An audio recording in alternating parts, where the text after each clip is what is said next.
Hi this morning, boys. Hi, Pop. Hiya. Hello, Mr. Miller. Hiya, Gary. Hi.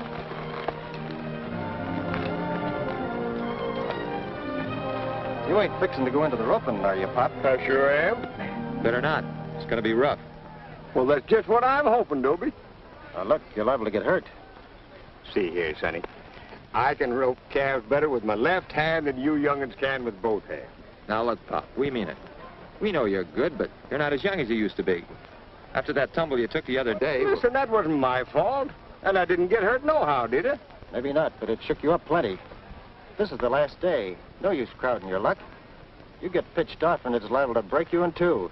Listen, Bub, I've had so many bones broken I'm practically glued together. Now, all you young'uns have to do is to take care of yourselves and keep out of my way when I get in there. Here you are, Briar.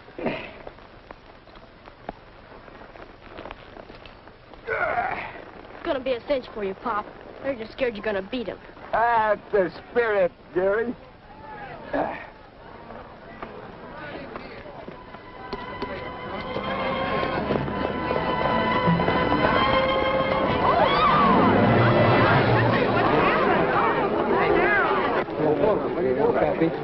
Briar. Briar, my boy. Briar. His leg is broken. He'll have to be destroyed. No, I won't let you. No, it'll have to be done, old man. Don't you understand? Why, we can't fix a horse's broken leg. No, I won't let you. Don't let him do it, Pop. No, I won't, Gary. Look, mister, don't you understand? Briar's my living. More than only that. But he's my horse. Don't you understand what that means to me? You can't shoot him now. Listen, you've got to give me a chance to do something for him. Let me keep him until morning.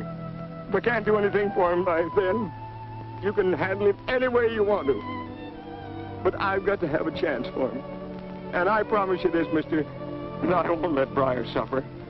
I just want to help him. You can't do this. All right. All right, old man.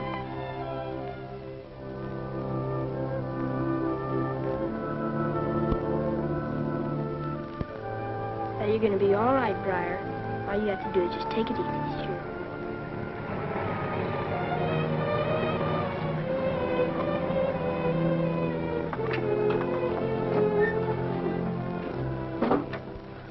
Well, how are you, boy? I got some of the boys, Gary, to help us load him into the trailer. Put the sling under him till we get him to a vet. And you're going to stay in the back and you keep awake. I sure will, Pop. All right. Now, come on, men. We'll ease him up easy now. Come on. Help him, Ralph.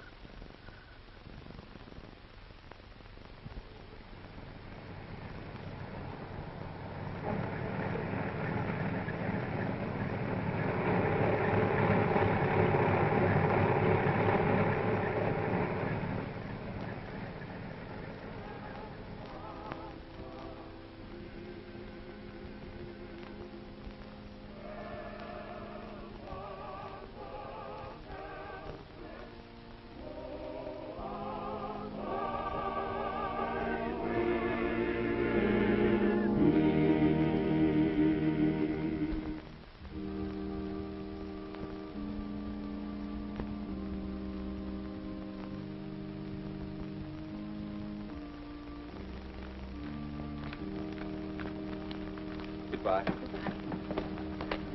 Thank you. Goodbye. It was a lovely service. Thank you, Mrs. Crawford. It's nice to have you back again. It's becoming a habit. I guess it's the minister. I tried to telephone you yesterday. I hope I'm not too late with my invitation. Can you come to dinner? Sandra and I would both love to have you. I'm sorry. I promised Mrs. Crawford, that is your sister-in-law, that I'd have dinner at home today. Pam was coming over. Pamela? Oh, I'm sure that'll be very nice. Well, can we steal you for supper? You see, Sandy's only home weekends. We'd so enjoy having you. Thank you. If I can, I'll let you know. I'm going to call you to make sure. All right. Bye, Sandy. Goodbye. That was a fine message this morning. This may be your first past trip, but you're doing good work, my boy. A little unconventional and two-fisted, but that's what we've needed for a long time. Thank you, Mr. Kane. I have to say what I feel. And let the chips fall where they may. I'm for you, young fella. Thank you. Goodbye, Mr. Kane. Goodbye. Reverend Owens, your sermon this morning was the best yet. Thank you, Miss Crawford. And your organ playing's the finest I've heard in the 6 months I've been here. Yes. Wasn't any better, was it, David? The collection, I mean. No, the building fund still has only $96.40 in it. It wasn't fair to put such a load on you in your first church. I asked for it. I knew the church was in trouble when I accepted the job, but I thought I could solve the problem. Right now, I'm not so sure. But I haven't given up yet. If only some of the members who can would loosen up. I heard Charlie Kane giving you 3 cheers instead of $500. I'll have to beat that situation. Mr. Kane says I'm unconventional. If he and the congregation only knew how unconventional I could be to save that church. Aunt Frances could do it in a minute if she wanted to. And I know how she could be persuaded. How? Marry her. Marry? She certainly wants that. Marry her? Well, why not? She's young and loaded with money. Which she guards very carefully. Except when she wants something. And she wants you. There must be a less drastic way than that. And besides, I don't like you trying to marry me off. I was in hopes you'd. Still, it is a solution, and she is beautiful. Oh, Parson. I got a horse here with a bad leg. Can you steer me to the nearest veterinary? There's no vet in Winona. See, the accident happened almost 24 hours ago, and he's suffering plenty already. Well, that's too bad. Let's take a look at him. All right. Hello, son. Hello? What seems to be wrong with him? Well, I was contesting down at this Toulouse rodeo. Kind of got jammed up a little bit. Rodeo officials said he'd broke his leg and they wanted to shoot him. Of course, I couldn't let him do that, so I sneaked him out until I could find somebody to help me take care of him. Of course, he may not walk as good as he used to, but better than letting him die. Yes. Let's take him in the backyard and see what we can do for him. They said his leg was broken? Well, his foot was all twisted under him. Sure looked like it. What's your word, Parson? Well, his leg's not broken. There's his crack someplace I can't feel, and that I don't think. No, I think it's just a bad sprain. Do you know about horses? I've been handling them all my life. I was raised on a ranch. My father was a veterinary. Well, then I'd say that you were just a godsend to us. Keep him off his feet for 5 or 6 weeks, and he'll be as good as new. You mean that, Parson? I'd bank on it. You had dinner yet? No. Oh, we figured to eat after we got Briar fixed up. Pamela, ask your mother to hold dinner for a little while. Have her set 2 more plates on the table for our guest. Of course. Oh, but, Parson, we can't Sure let you can. As long as you show your appreciation by eating a lot. Well, that won't be very hard to do. Didn't you tell me that there was a vet over at Dorchester? Yes, but we got plenty of room for him right here. What, you mean that you'll keep Briar here and that you'll treat him? Well, sure. We'll find a place for you and Gary, too. Well, that's mighty swell of you, Parson. We can't let you do that. But you don't know us. We're just a couple of tramps, at least I am, following rodeos, picking up a little bit of change. Well, we could be anybody. Yes, you could be, but I wouldn't worry about that. And there's another thing. Briar getting himself bunged up this way just as I was starting to win done me out of my prize money. I ain't got over about 10 or 15 bucks. Who said anything about money? I know that you don't make too much. And try and spread it over the 3 of us. You know, Pop, as long as you're trying to do the right thing, you don't have to worry about what anybody says. You never have to worry about where the money's coming from. I guess you're right at that, Parson. We could rig up a sling right there in that garage. I don't have a car anyway. And after dinner, we'll send Gary up to the drugstore for some medicine. That's mighty fine of you. Come on, I'll help you get him out of the trailer. All right.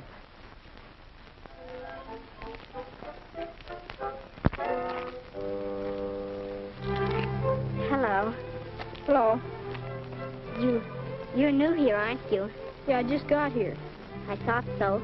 I know most of the children, boys and girls in this part of town. Are you going to live here? Yeah, I reckon so for a while anyway. Where did you come from? No place. Pop, that's my grandfather. He and I travel together. We're in show business.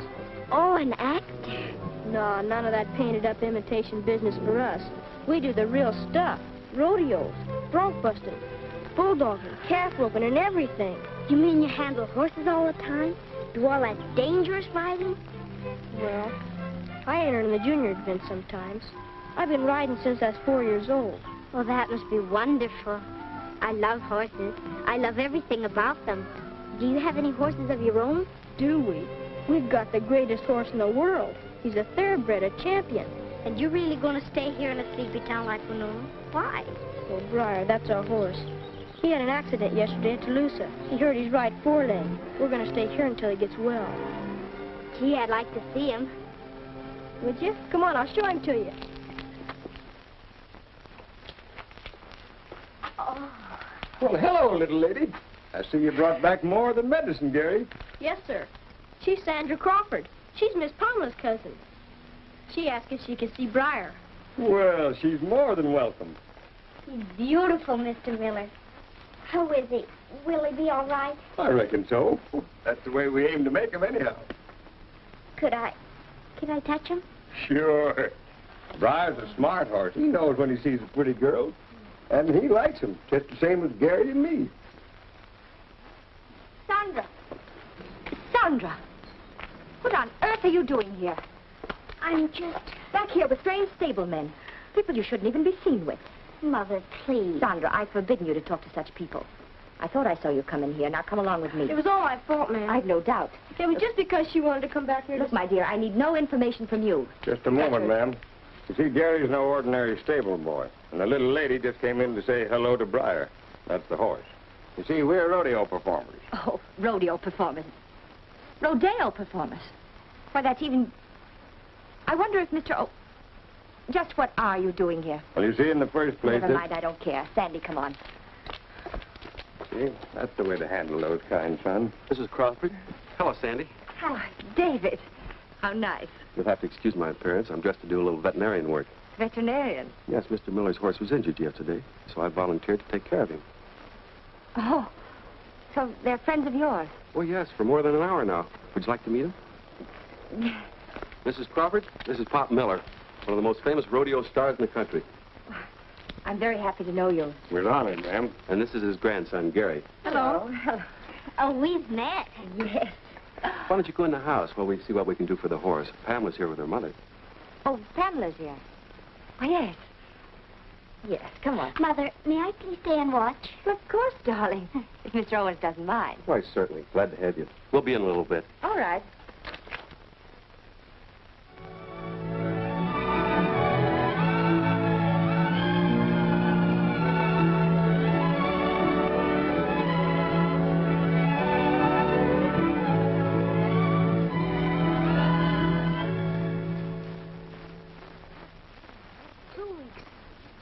Isn't that taking on pretty much of a burden? You know, your salary was never meant to cover such an expense. We'll manage you all right. But, David, people are talking about your having him there. A profane old man. A boy who doesn't even go to school yet. I wouldn't subject myself to that kind of gossip. I'd be much more concerned what people might say if I turned out a penniless old man and his grandson with an injured horse. No, Mrs. Crawford, I'm afraid what people say doesn't interest me. David, we're not exactly strangers. Don't you think you could begin calling me Francis pretty soon? Well, I must maintain my dignity, but all right, Francis. That's better. You know, I'd like to feel free to talk to you as a friend. Right now, I'm concerned about Sandra. I wouldn't worry about Sandra. But I do. Poor darling. I wish she had a father. David, it isn't much fun just having her home weekends. Having her away in Dorchester all week at school. Then why do it? Because it's better there than any school here. She must have the best. But it isn't only that. What else? My business affairs take up so much of my time, I can't give her the attention I should. Then why don't you give up your business? Sandra's worth it. Well, David, you know it's impossible, as long as I have no one to do these things for me. Oh, David, I get so lonesome at times. It's possible to be that with dozens of people around, but the right one isn't there. I hope you find the right person, for your sake and Sandra's. I have. Only he's too busy with other people, other affairs. Oh, I wish... David, it isn't easy to have the sole trusteeship of a fortune as large as the one my father left me.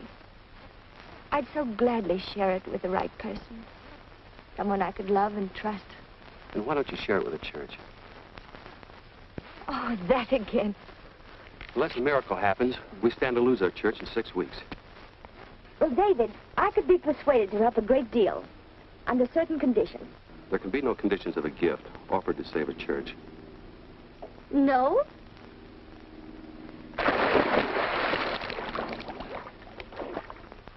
Goodbye, Mrs. Crawford, and thanks for your time. Hello, Pop. Evening, Parson. I see the church trustees are here already, but I thought I'd drop by and say hello to you and Briar. Well, he's doing just all right. He's doing fine. Good. Something bothering you, Pop? You know, Parson, I've been doing a heap of thinking. We've been sponging on you too long already. And without money, you can't keep going on, no matter how good you've been to us. And another thing, I know that you've been getting in Dutch on account of us. I wouldn't worry about that. Well, you know, I've always been more or less of an independent cuss all my life. Paid my way as I went along. I can't stop. Besides, I figured out a way to fix things up. How? Well, I understand that they're starting a wild horse roundup over at Caldwell in a couple of days. I can go over there and pick myself up $300 or $400. Done a lot of time before. How long ago, Pop? Oh, about 10, 15 years. You mean 25 or 30, don't you? No, Pop. That's too rugged for you. Not for me, it ain't. And besides, Parson, I've got to have some money. I want to send Gary to a real school. Sure you do. But that's not the way. Now, don't you worry about me. I can take care of myself all right. I know you can, but it's not a matter of days. It's a matter of weeks. No, Pop. You got to promise me right here and now that you won't try it. Well, bless my soul. I didn't think that you'd be so dead set against it, Parson. I am. Will you promise me? Okay. I promise. The way you put it up to me, I can't hardly refuse you. That's better. Good night, Briar. Don't worry, Pop. Good night. Good night, Parson.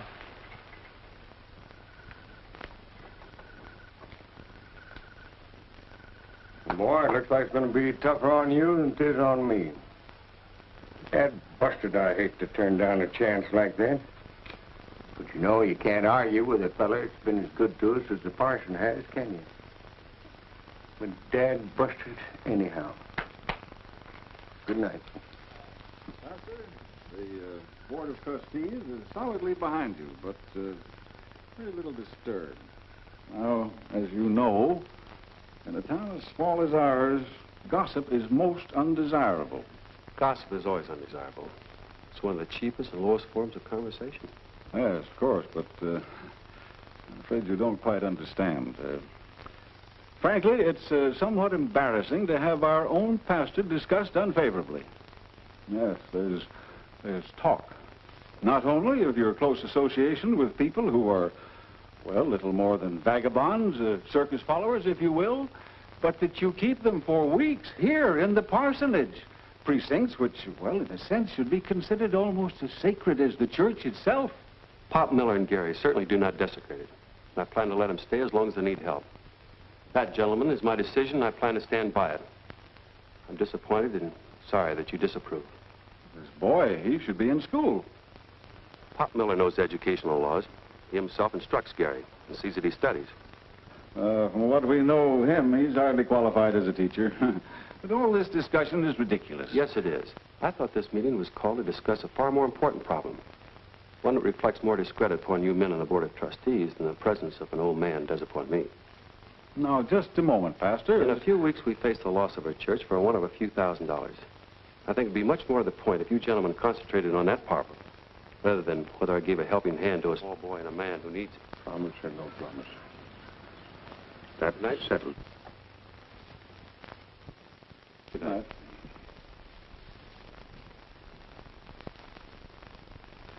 You're rather rough on us, Pastor.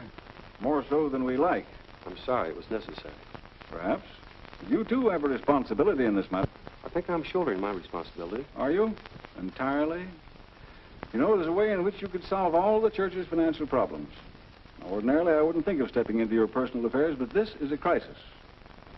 Well, the widow Frances Crawford and her very obvious interest in you? You're stepping too far into my personal affairs. What you suggest is preposterous. Why? It is best that a minister be married.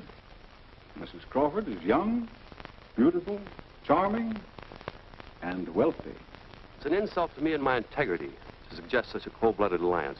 It would violate every ideal and conception of marriage that I've held, and which I preach. Just a moment, Pastor. You want me to prevent a disaster caused by your neglect. My neglect? Look at Winona. It's a prosperous town. Your homes are beautiful. You've taken care of yourself while you've let your church slip into a financial and physical ruin. And you want me to save the pieces. My personal life is not on the auction block. I'm sorry, Pastor. Good night. Good night.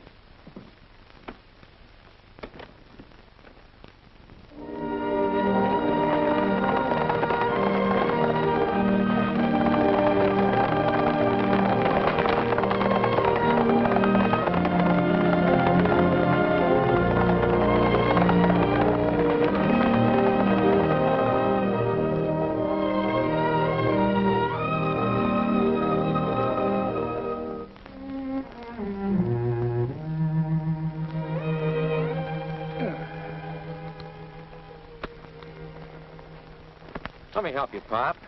Well, thanks, son. Don't you think you've had about enough? You've taken a tough beat in the past couple of weeks. You're all beat up and tuckered out. Oh, I'm all right. I've been in more wild horse roundups than you've got years. Well, I wouldn't doubt that, but you'd be smart if you quit now and went home. You've made yourself a few dollars. Well, not many. What? Why, there two? Not unless you brought one. Oh, sure. I always carry a spare saddle in my pocket, just for times like this.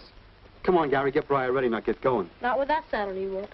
Mrs. Crawford made a deal for Briar and nothing else. Gary's right, Joe. But gosh almighty, I beg your pardon, sir, but I can't ride this horse bareback.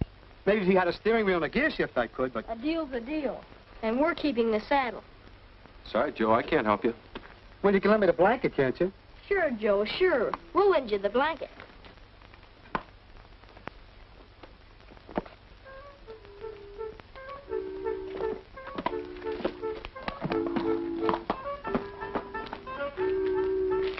Gary, you know Briar won't let Joe ride him without a saddle. Yes, sir, I know it all right. But he shouldn't be riding my horse. Supposing he falls off and gets hurt. Oh, Joe won't get hurt. He might get a little tired. But in that case, he can always lay down on the blanket.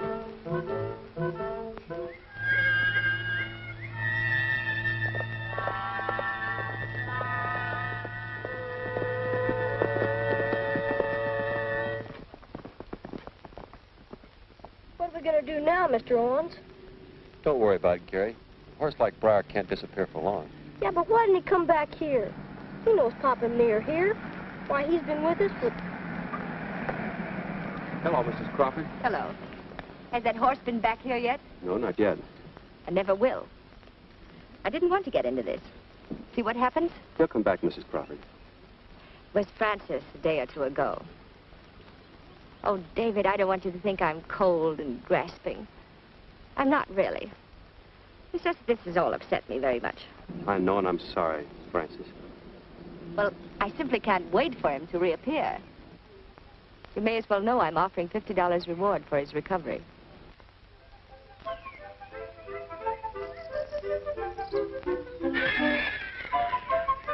It's Briar!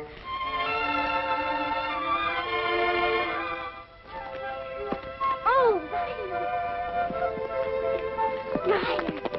I knew it was you. It's Briar. Oh, is this yours? Oh, what a lovely horse. Oh, beautiful. It's Briar, the horse I told you about. Don't tell anybody, promise. We promise, won't we? Sure. But what are you going to do with him? Take care of him. Right now, I'm going to ride him. Help me. Yeah. Sure I can. Remember your promise. Don't tell anybody. Not anybody. Where are you going? Oh, a special place where nobody will find him. Let's go, Briar.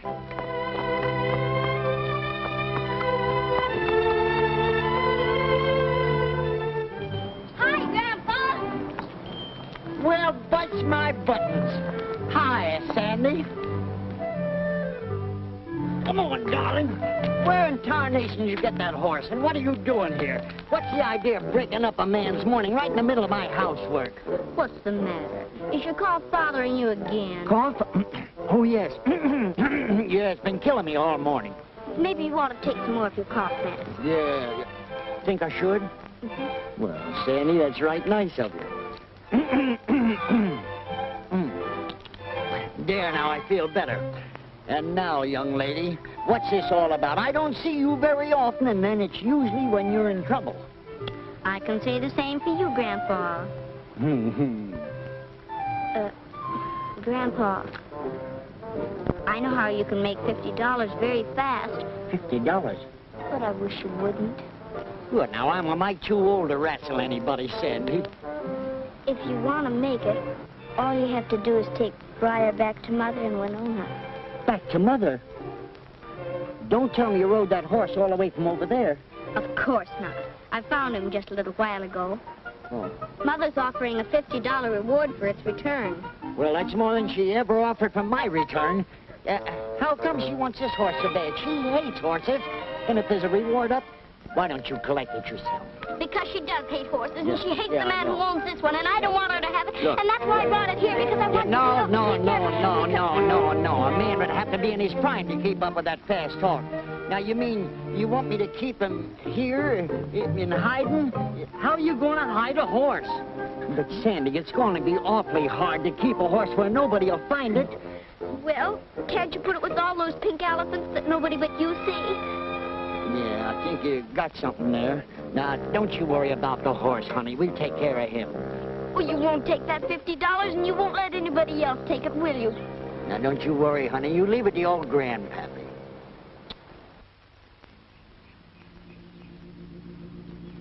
Pop Miller had countless thousands of friends in all parts of the country who would wish to be here if they knew of his passing in this, a community where he was a stranger. So in their name, we few who've grown to know him and to love him, pay him this last homage. Grateful for the brief hour of friendship that we spent with him. And as for Pop himself, he can truthfully say, I put up a good fight. I've finished my course and I'm rolling home. I've kept the faith. Henceforth there is laid up for me a crown of righteousness. Amen.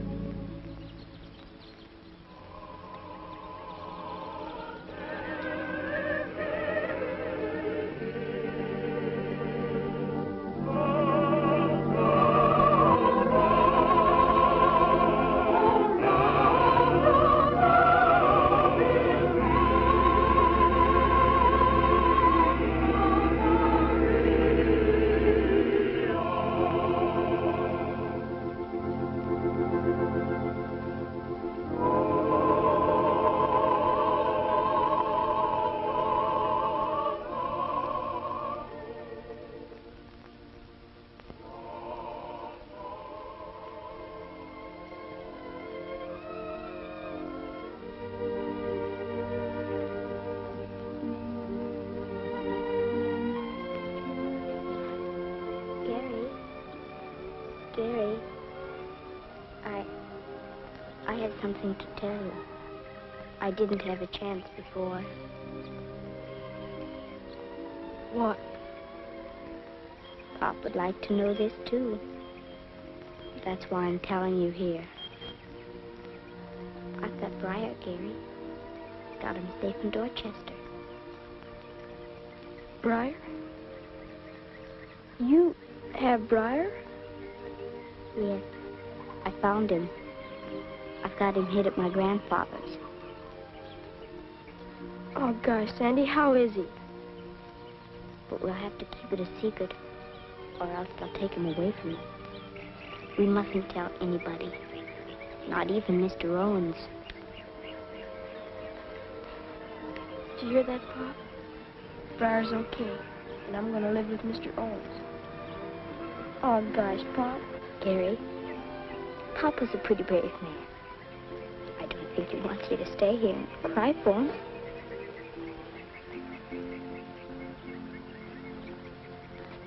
So long, Pop. I'll be back to see you as often as I can.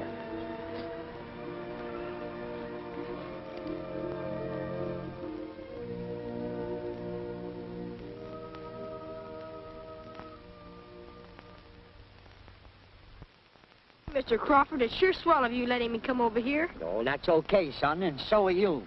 I reckon Sandy was right about you. You sure took good care of Briar, you and your grandfather. Let's ride him. Let's both ride him. Can't we, Graham? You mean both at the same time? Uh-huh. Oh, I think that's too heavy, even for Briar. Maybe it would help if you give him some of your cough medicine. Yeah, but... No. I reckon Briar can handle it all right. Come on, you get on. Come on over here. Look at that. Wasn't that fine? Here, I'll help you now. Now, get up there. Now, you're sure, Gary, you can handle him all right, okay? Sure, I've done it lots of times. You mean you've had other girls riding here like this? No, you're the first girl. All right, let's go. Now, Gary, no one-arm driving.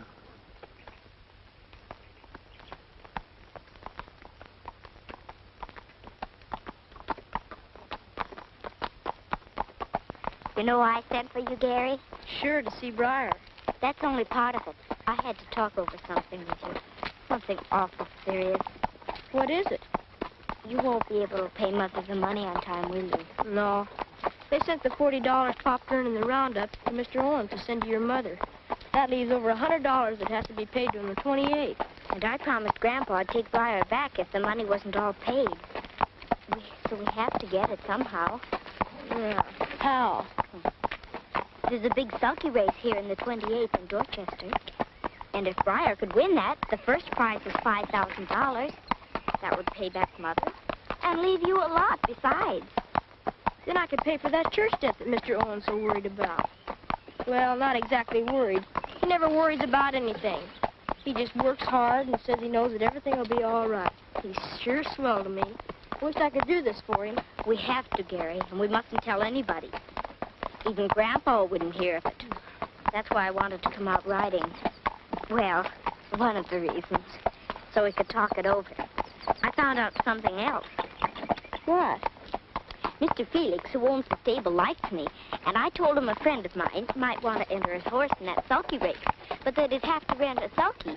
And he said he had one he'd rent, and I thought we could get it tomorrow morning before school and take Briar over to the fairgrounds, and maybe you could drive him and see if he's fast enough to win that race. Gee, that's a swell idea. But I haven't got any money. Not much more than my bus fare back to Winona. Mr. Felix said he'd rent the sulky for $2. And I have more than $2 left out of my allowance. Yeah. We can do it, Gary. Sure sounds good. Are you sure you can drive him the same as in a race? Sure. I'm going back there for a start. And when I come by, you check me.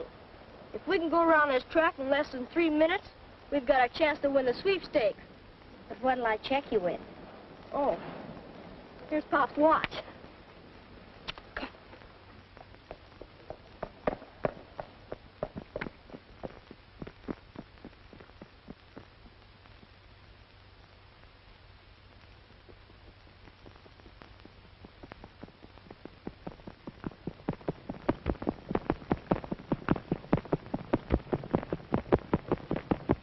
One minute.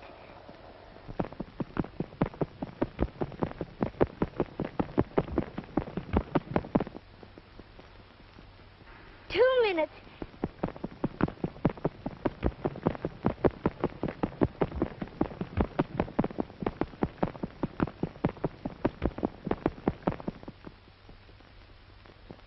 $2.20. $2.25. He did it.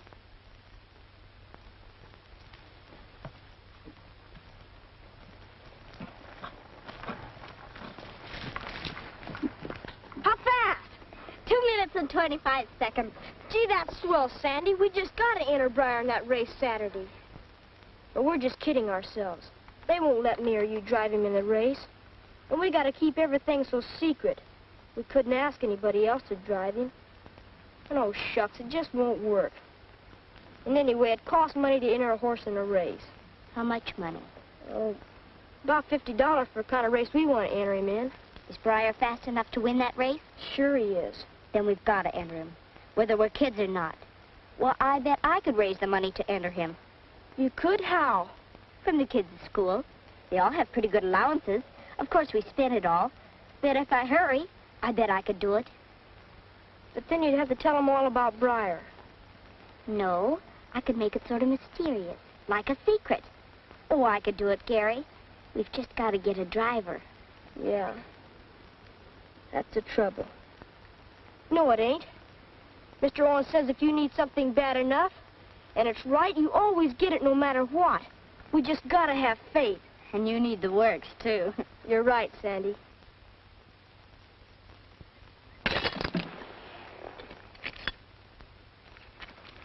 Here's $2.72. Here, Sandy, you can have it all. How are you kids coming? I have $3.20. I have $7. Somebody put a slug in my bank. Here, Sandy. Gee, Sandy, I don't know how you do it. All we girls are donating. We don't even know what it's for. All I can tell you is that it's for a very worthy cause. And please remember, Jeannie, don't tell a soul. Not a single soul. How can I tell anyone when I don't know anything myself? Won't you give me just one little clue? Nope. It's got to be a secret. But I'm so curious. Jeannie, please don't ask me. I'll be thinking so much about it, I won't be able to sleep nights. Here's $1 back. Go buy yourself some sleeping pills. Is this a private reverie, or can anyone join in? You're off early. Yes, Mr. Hodges had to go out of town, so he said I could have the afternoon off. I thought I'd come over to your place and help Mother. Good excuse, anyway. Excuse? For what? It's a secret. How's Gary? Does he still grieve much? Yes and no. He puzzles me a little, though. I don't know whether it's the influence of Sandy, but he seems more cheerful since his trip to Dorchester. I'm surprised he doesn't miss Briar more than he does.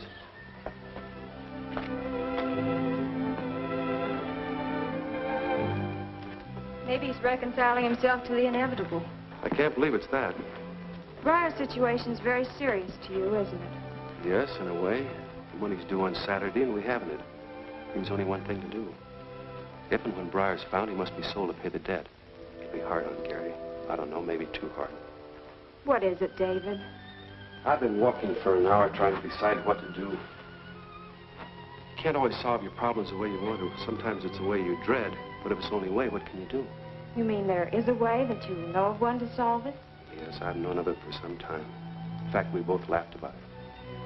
Oh. You mean you're going to ask Aunt Fran to... If I only cared about her, but I can't let the church go under if it's up to me. When the church moves from this corner, it should be to a bigger church, from necessity, not to makeshift quarters from poverty. Marriage is a very sacred thing, Pamela. You'd make it sacred, David. I've thought this out day after day, night after night, trying to decide what to do. I have an ideal of marriage, one that I hope someday to realize, but this, everything in my mind, everything in my conscience tells me it's wrong, but is it? Is it just selfishness prompting me? Why do you talk to me about this, David? Because you're the only person in the world I've ever wanted to talk to about love and marriage. Pam. Oh, David. Here's Aunt Fran. I'll be in the kitchen.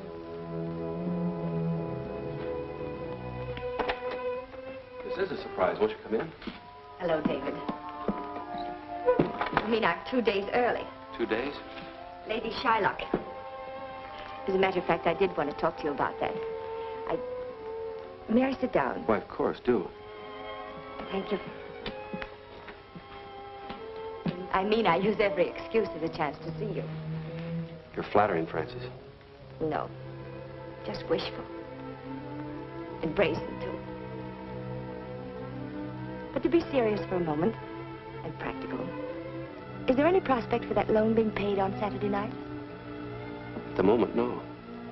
Well, I have information that I think will lead to the horses being in my hands very soon. And I certainly don't want him. He'll have to be sold. Of course, anything over the amount due will be paid to you and the boy. That horse means a great deal to Gary, Francis.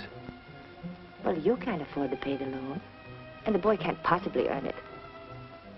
I think when you know me a little longer, you'll be grateful for my business judgment. I'd be grateful. Yes, I hope so. I'm glad you've decided I'm not so hard. I hope that concession from you is an inkling of a much deeper sentiment. I told you I was brazen. David, am I such a repulsive person? On the contrary, Francis. When you're not being ruled by your passion to prove yourself a business expert, you can be completely charming. Well, isn't it possible that what you call a passion for business is just something that fills a void in a very lonely life? I'm very lonely, David. Oh, David, a minister shouldn't be oppressed by money worries. Undoubtedly, it would give him a lot of time for other services. Yes, that's what I mean. Oh, David, don't make me humble myself. I know you understand. I do understand you, Francis. You permitted yourself to become utterly selfish. You gauge everything in terms of what you want and what you can buy to satisfy yourself. I didn't come here for a lecture, David. No, but perhaps you need one. Whenever you give anything, it always has strings attached to it. It's not from the heart, it's what can I get in return for this? So that's what you think of me. You despise me. No, I feel sorry for you. Sorry? You feel sorry for me? Yes, sincerely. You spend all your time trying to make more and more money that you don't need, to the point that you neglect what should be your most priceless possession, Sandy. Sandy is my affair, if you don't mind. And I'm not so blind as you think. It's Pamela. She's worked her way in, torn me down. It's not Pamela. It is Pamela. I can't deny my feelings about Pamela. And she's everything I'm not, of course. It's hard for me to believe that anyone can sit in that church, Sunday after Sunday, and watch it be destroyed for the want of a gift that you could so easily afford, and it'd be such a blessing to the church. Which is precisely what I'm going to do. I came here humbling myself, shaming myself, willing to do it, knowing what I could do for you, and wanting the chance to do it in return for a little happiness for myself. I've overlooked the fact that you've alienated my daughter from me, encouraged her to associate with people whom I detest. Well, very well, you can have your sugary, penniless Pamela, and that uncouth little tramp, Gary. And you can also have the pleasure, as I will, of seeing your church fall apart. And I'll not lift one finger or give 1 cent to save it for you. Francis, I beg. Yes, you beg. You always beg, because you were made to be a beggar.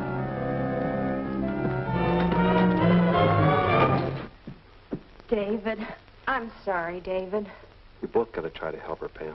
I'm afraid she won't accept much from either of us. I think for a moment I almost asked her to marry me. You know you would have broken my heart, don't you? No, but... Oh, I'm sorry, Mr. Owens. I didn't mean to interrupt, but could I see it for a minute? It's awful important.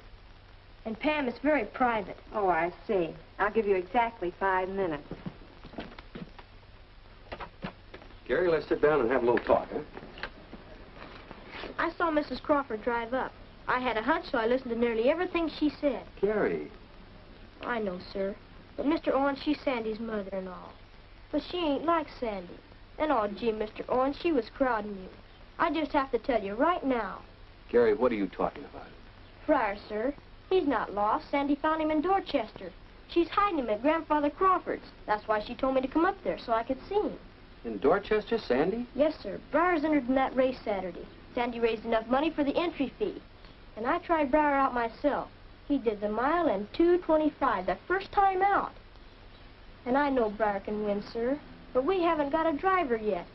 But we'll get one somehow. And I know Briar can win. And then you won't have to. Gary, you and Sandy are priceless. But Briar should have been returned to Mrs. Crawford. No, sir, he shouldn't.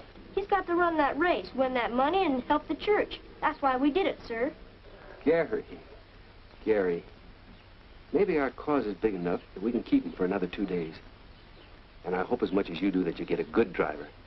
Gosh, Mr. Owens, you're the best there is. And that sure takes a load off of my mind. Yeah, it puts a new one on mine, but I'll see if I can't carry it. You and I'll leave for Dorchester early in the morning. Gee, that's swell, Mr. Owens. Now I've got to do some more work. I'll see you later. Bye, Gary. We'll have to tell Sandy's grandfather about everything.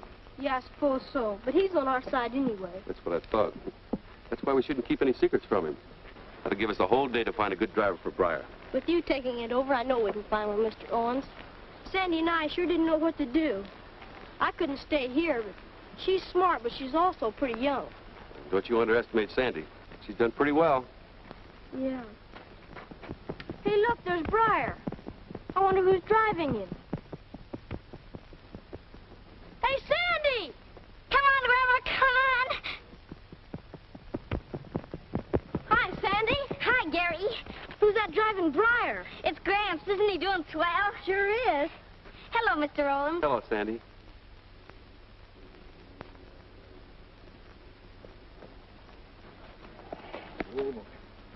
This is Reverend Owens, Grandpa. How do? How do you do, sir? We were looking for you. Thought maybe we were a little early. Not a bit too early, son. We were up before the chickens this morning. I thought we'd be early enough to see some of Grandpa's green snakes and pink elephants. No. That's a little story for the children, you understand. What kind of medicine is it? It's a special prescription. I think I understand. We've got a driver, Gary. Grandpa, he knows all about everything, and he said he'd do it. That's right. Sandy finally broke down and confessed all about these mysterious goings-on. I didn't have a chance to write you, Gary, and I didn't dare anyway. I didn't know Mr. Owens knew anything about it. Well, I didn't until yesterday, Sandy. And you mean you approve of all this shenanigans? Well, under the circumstances, I think it's all right. As long as we return Briar to Mrs. Crawford by tomorrow night. Oh, well, the way this horse is shaping up, I reckon you haven't got anything to worry about. You won't have to turn him in. That's what I wanted to hear. But are you sure you're going to feel well enough to drive him? You mean I'm too old? Well, Well, son, horses are in my blood. I drove home many a trotter before you were born. And if you've been to many sulky races lately, you know a man practically has to be 90 before he's considered old enough to drive one. I'm not 90, but sometimes I feel like it. but one other thing. Something wrong? Yes, Mrs. Crawford said she had a line on where Briar was. She said she could pick him up. Well, maybe we could have her arrested for impersonating a human being. You can't let her find Briar before the race. She'd be sure to stop it. We gotta hide him someplace else. You know of a feasible place? Who's feasible? I know. Mr. Felix will hide him right in his own stables. I know he will if I ask him. Could we do it right now? Sure, He's right honey. near the school, and I have to be there pretty quick. That's okay, honey. You can ride right in my lap this time. Brother Owens, you'll be staying over, of course. I wouldn't miss the race for anything. I've got a lot at stake. Don't worry. I'll bring you home a winner. I hope so. Hope those pink elephants and white rabbits aren't too much for Briar to pull. Oh, there's only one animal I'm interested in from now on, and that's Briar. Good. We'll see you back at the house. That tip I had was right, Mrs. Crawford. The horse is in Dorchester. But where in Dorchester? It's a big town. Where is he? I don't exactly know that, but it shouldn't be too hard to get hold of him. He's going to be in a race tomorrow. A race? But that's absurd. Maybe. But there's a horse named Briar entered the Dorchester stake race. That's the big race of the week. But that's ridiculous. No one would enter a stolen horse in a race. Must be another Briar. I don't think so, ma'am. Man I spoke to said somebody saw the horse harnessed to a sulky early in the morning, and the description sounds just like our Briar. But who entered him? He's entered the name of G. Miller. G. Miller. Gary Miller, that boy. So Mr. Owens has been holding out on me. But that boy's too young to drive a race. Did you get the name of the driver? Yes, ma'am. When I called up long distance, they said the name of the driver had just been filed. It's Crawford. So that's it. I'm beginning to see daylight. Sandy's mixed up in this thing, too. And her grandfather. All of them trying to keep from me what's rightfully mine. Shall I go after the horse, ma'am? No, Joe, not today. I'll go up tomorrow. So that's why Sandy wanted to stay there over Saturday. Yes, Joe, we'll go to the races tomorrow. We'll put a stop to their little game just before the big race. I like surprises, Joe. I'll pass out a couple. The whole thing is a low, cheap double-cross. People should know better than trying that on me. I think you're right, ma'am.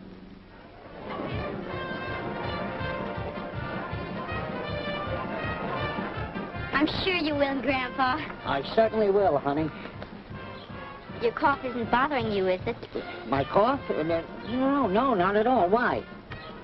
I thought I smelled your cough medicine. Oh, well, I just took a little, just to make sure I won't cough. Good luck, Mr. Crawford. Yeah, thank you, Oh, Mr. Owens. Yeah, you're very kind. Come on, Sandy, I'll show you the seat. See you after the race, Gary. Sure, when we collect the money. Oh, hello, Joe. What are you doing here? I found Briar. Mrs. Crawford ordered me to get him right now. Oh, wait a minute, Joe. Join your mother, will you, honey? I'll see you later. You know Briar's in this race. That's just the idea. He ain't going to be in no race. Well, I'm sure Mrs. Crawford can wait until after the race is over. I don't think so. She wants me to grab him right now. And I'd like to do a little grabbing on horse myself. Yeah, I can understand it. I'd like to stop you some way. Nothing's going to stop me. Heaven forgive me.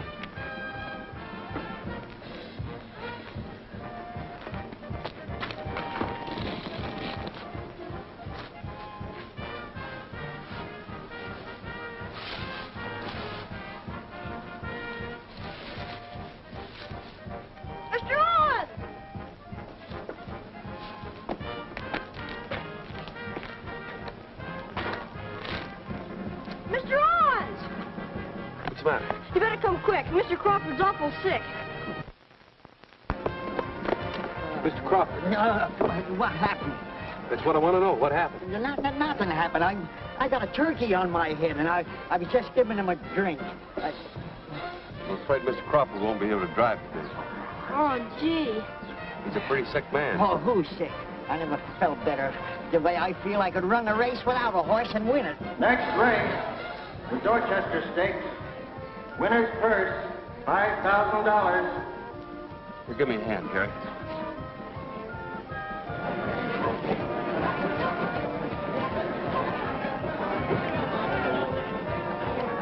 Well, where have you been? Oh, just around. Last call. All entries in the Dorchester Stakes on the track, please. Last call. Breyer, Miller entry. Owen's replacing Crawford. Crawford took suddenly ill. Owen substituting for Crawford, driving Breyer.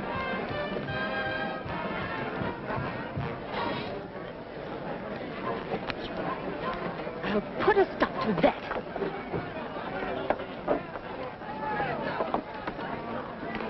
Joe, what on earth? Well, I met Reverend Owens. He asked me where I was going. I told him I was going after Brian. Nothing would stop me. But he did. Clipped me on the chin. What? So he clipped you? Well, no one else was around.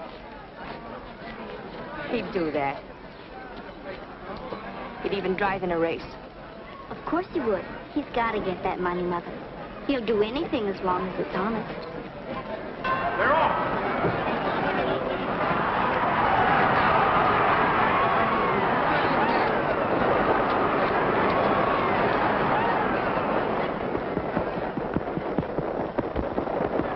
Come on, David. David, come on.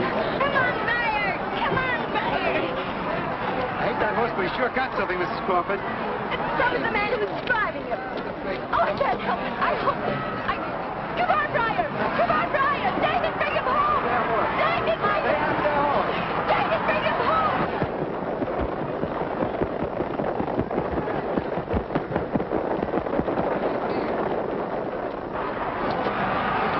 Come on, David. Come on, Brian. Come on, Brian. Brian. David, bring him home.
I should have known better. Or I might have crippled you for life.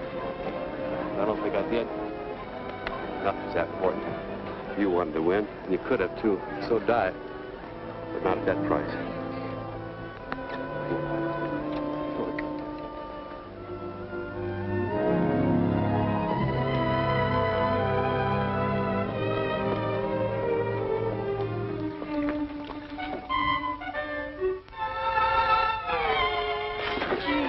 Give him a rub down, will you? Who, me? How do you feel, Mr. Crawford? I feel fine. Give me that cap. I'll show you how to win a race. I'll bring you home a winner. Oh, David.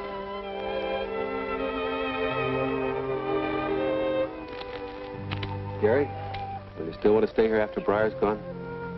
I never want to go anyplace else, Mr. Owens. All right, I'll go ahead with the adoption. Yes, sir. I'd sure like you for a dad. I'll try to make it up for you for Briar. Time heals a lot of things. It's worth it. It was for Pop that we're losing Briar. So it's okay, Mr. Owen's honest. How is he, Gary? Oh, he's just fine. I've been giving his leg a rub down to make sure. You know, the vet said that Mr. Owen stopped just in time or he'd been lame. Yes, I know, and he must never race again. Oh, that's all right. He won't mind if he can just stay around. Hello, everybody. I thought I'd find you back here. Hello, Sandy. How's Briar? Oh, he's just fine. When you get him over to your house. When what? Oh, Reverend Owen, my mother sent me back to give to you. Thank you, Sandy. Pamela, she's paid off the church debt. Sport paid in full. And she wishes us the best of luck. It worked, Mr. Owens. It worked. It always works, Gary. What does that mean, Cousin Pamela? Are you going to marry Reverend Owen? Yes, dear. Oh, that's wonderful. And are you going to adopt Gary? Just as quick as we can. Then Gary and I will be cousins, won't we? That's right. I think it's a pretty good idea myself. I don't. Why not? Because I want to marry you, and cousins can't get married. I think that can be arranged by the time you get around to it. Are you sure? Sure. I don't know how I could possibly live without Gary.